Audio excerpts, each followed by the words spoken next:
What is going on, guys? Welcome back to the Foxy Pirates TCG, the channel where we talk about the One Piece TCG. We got a pretty quick video for you guys today. I just want to throw something together to talk about the new announcement for the OP11 Leaders. We've been getting announcements for about a week or two, and we just got our last announcement this morning for Koby. And so just real quick, I want to talk about these leaders, read through what they do, and discuss how I think they're going to do in the upcoming meta.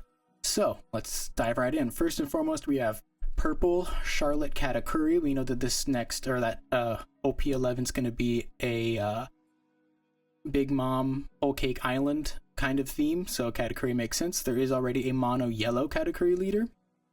This is going to be a mono purple, 5 life, 5,000 power, Big Mom Pirates type. His ability is when attacking or when opponent attacks once per turn, Dawn -1, look at the top card of your opponent's deck, then give this leader plus 1,000 power for this battle. My thoughts on this, I don't think this is super strong. I think in some situations where if you have like 5 cost kid blocker, obviously with all of these leaders we have gotten no idea what kind of support they're going to get, so it's a little bit hard to say how they're going to match up. There could be really great support for this leader that really leans in well to his ability. As of now, there aren't that many situations where I can think literally minusing a Dawn for a 1k only for the battle is going to be that great. And also looking at the top of your opponent's deck is this kind of a weird tech. Obviously knowing what's in your opponent's hand is really helpful. Be able to do this every turn. You basically know what cards they have. If you can remember, you can kind of math out their counter.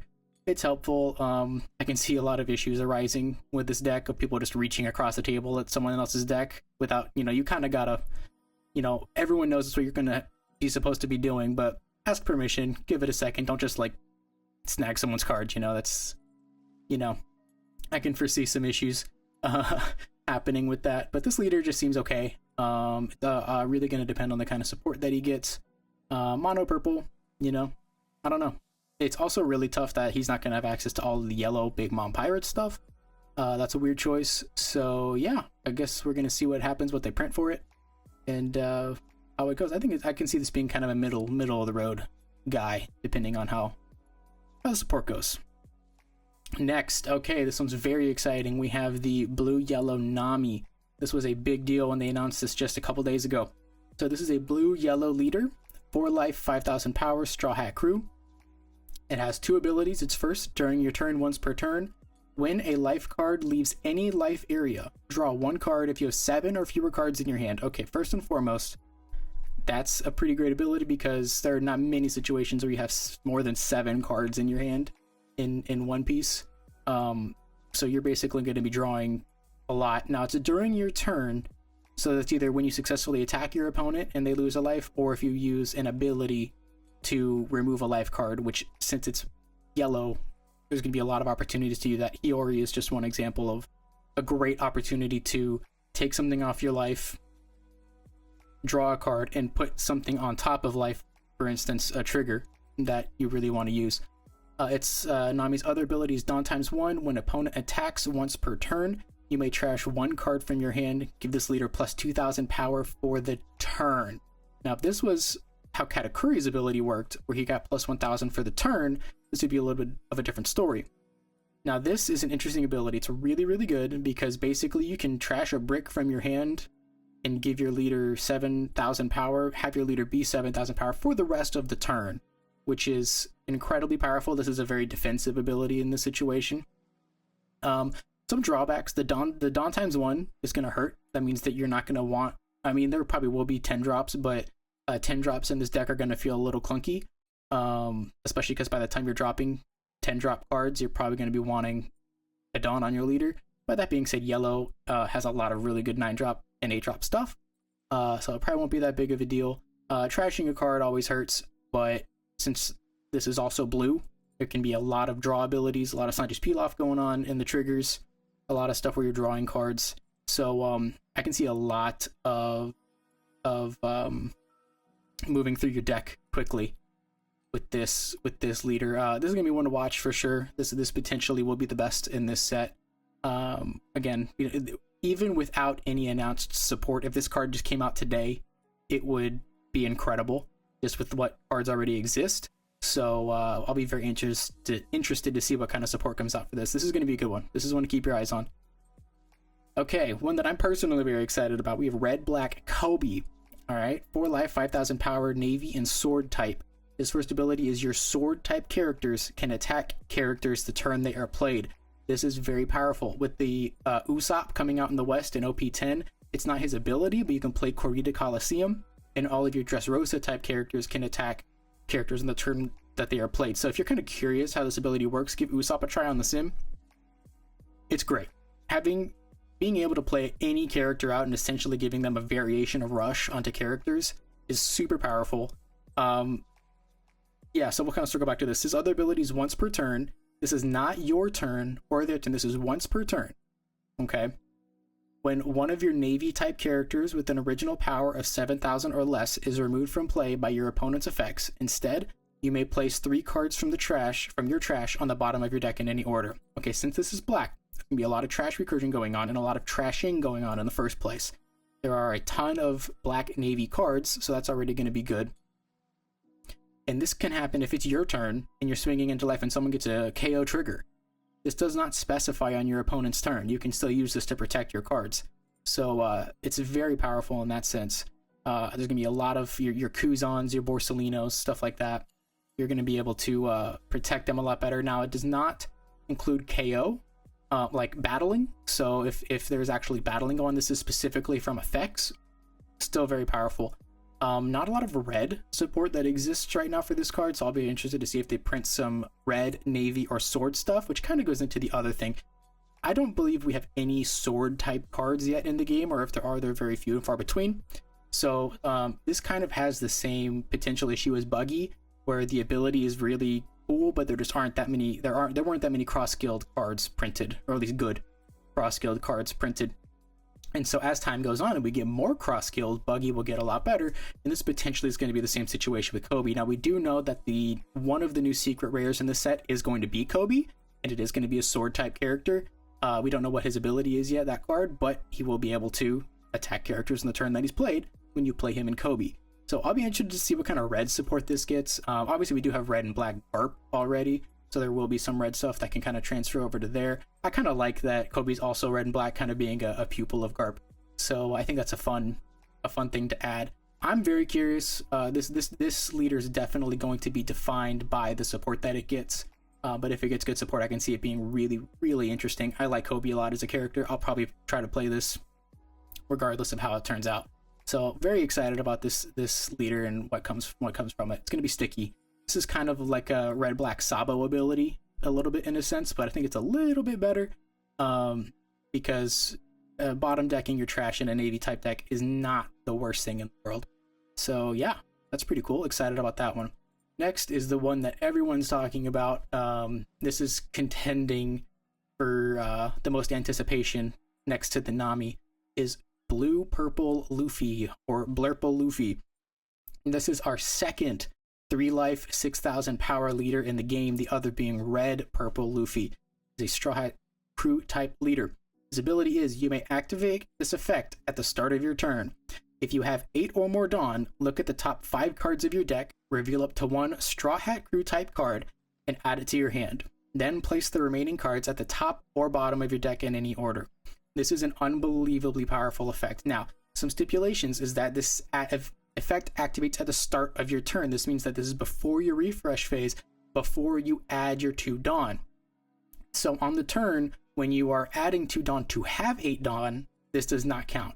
You have to have 8 Dawn at the beginning of this turn before you add Dawn for this effect to take place. Still very powerful. Being a 3 life leader, I have a feeling that rushing this leader down is obviously going to be the best situation. So it's going to have to play very defensive at first and try to ramp as fast as humanly possible to get up to that 8 Dawn. But once you can use this ability, not only are you going to grab a Straw Hat Crew type, you're going to draw twice every turn essentially. This has no cost to it. You just have to have 8 or more Dawn.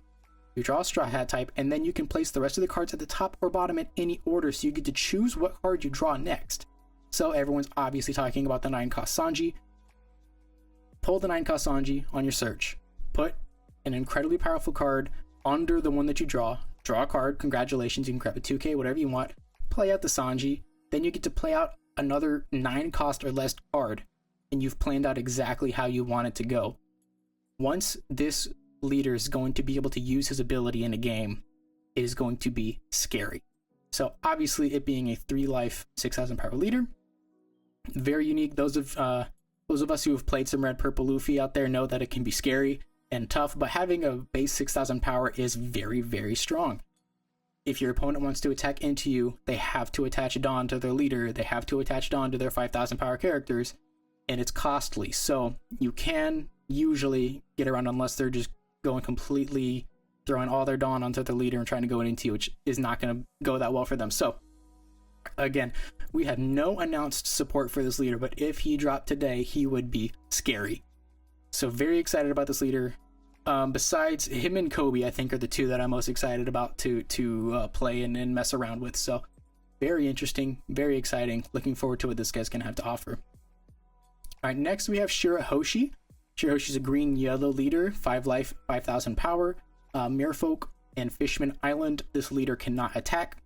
Activate main once per turn. You may rest one of your Dawn and flip the top card of your life face up. You may play up to 1 character card with the Sea King type, or up to 1 Megalo character card with a cost less than the total Dawn on your board. This is an interesting leader. I am historically not been a huge fan of the leaders that can't attack. The biggest exception is that I do enjoy playing Rebecca, Blue-Black Rebecca. This is a 5 life monocolor, 5 life dual color leader, which is really nice. That means you have access to green cards and yellow cards, and you have 5 life, meaning you are very defensive and you just have access to a lot of cards. Obviously, the biggest hurdle for people who like to play dual color leaders is that they usually have 4 life, or in Blurple Luffy's case, 3 life, or Red Purple Luffy. But in this case, you have 5, so you have a lot more time to set up your plays. We have not seen any announced Sea King cards or Megalo cards. We don't know what they do. They could be vanillas. They could have incredible effects. So it's going to really depend on what the Sea King type cards do and what the Megalo cards do. It's going to dictate how good this leader is. Flipping your life is not really a huge cost. Resting 1 Dawn is also not really a huge cost. And you have to imagine that once you get to late game, you can play a 10 cost character for essentially 1 Dawn. That's scary. That's a good ability. So it's going to be a slow leader, going to be defensive. I'm pretty excited to see what these Sea King and these Megalo cards do. It's going to make, I don't think this one's going to be amazing, but like I said, we won't know until the cards get announced, until the support gets announced, what's going to happen here. So always interesting to see what's going to happen with that. All right, last but not least, we have our boy Jinbe. He's going to be a mono green leader, 5,000 power, 5 life, Fishman, Straw Hat Crew type. At the end of your turn, if you have 6 or less cards in your hand, set up to 1 of your Fishman or Merfolk type character cards as active, I'm assuming. Oh yeah, and up to 1 Dawn. Sorry, I misread that. Set up to 1 of your Fishman or Merfolk type character cards and up to 1 Dawn as active. This is a pretty cool effect. It's not easy, it's not hard to have less than 6 cards in your hand or have less than 7 cards in your hand in one piece. You know, this means you can counter out aggressively and still have a benefit. Or at the end of your, if you have a Fishman or Merfolk blocker, set that bad boy up as active after you swung with him. Set up a Dawn as active to use some counter effects in the next turn. I think this is going to be a really defensive leader. I think we're going to see a lot of really cool stuff with that. I'm interested to see what kind of, it seems to be going to be printing a lot of green Fishman Merfolk stuff, since that kind of crosses over with Shirahoshi. So I'm curious to see what kind of green stuff they're going to be printing out for that. You're probably going to see some benefit into yellow, I believe it's yellow-green Arlong for that, since that's the same as Shirahoshi, so we might see some Fishman support there. That could be interesting. So we're going to see some interesting stuff with this Jinbe. Again, I don't think it's going to be, like, I don't think it's going to change the meta. I don't think it's going to top any lists, but we don't know. We don't know what kind of cards they're going to publish, what kind of cards, Fishman or Merfolk cards, they're going to make. So, could be good. All in all, I don't think that any of these upcoming leaders really sound terrible. I think the worst one would maybe be Katakuri. The Katakuri just does not impress me, and not having access to any of the Big Mom Yellow stuff is tough. So it's going to depend on what kind of cards they print for it, if it's going to be good or not. I'm most excited about the Koby and the Blurple Luffy. I know a lot of people are excited about the Nami. This is going to be a meta shifting set for sure. We're going to be seeing a lot of new stuff, a lot of new cards, and a lot of new strategies coming in. So I'm curious to see how the previous meta is going to stack up against it. So yeah, it's going to be a good time. Obviously here in the West, we still have to wait another month and a half for set 10 to release, which I'm super excited to play Usopp. I really wish that we would catch up to and do worldwide releases. It kind of stinks having to sit here and wait 4 months for these cards to come out, while the rest of the world gets to experiment with them earlier, much earlier than that. But you know, is what it is. So thank you guys for chatting with me, catching up. I'm excited about these cards. Please leave me a comment. Let me know what you guys think. Which leader are you most excited about? What builds do you think is going to happen? Do you think we're going to get enough good sword type cards? Let me know in the comments what you think. If you want to join the crew, like, subscribe, let me know, and we'll be back soon. Thanks.